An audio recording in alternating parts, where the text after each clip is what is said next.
राधे राधे, प्रणाम। हम पूनम अपने यूट्यूब चैनल पूनम सरिता संगीत में आप सबका स्वागत करती हूँ और आप सबके लिए ईश्वर से मंगल कामना करती हूँ। आज हम लोग बहुत सुंदर गाली गीत लेके आए हैं, आप लोग सुनिए।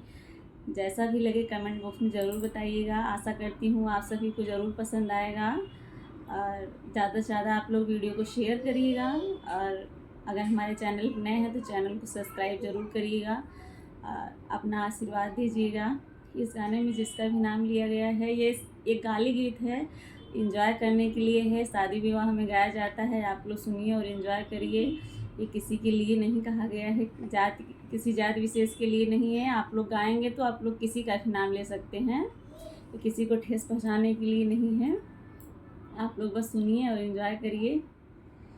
यूपी में इज्जत हमारी है जी,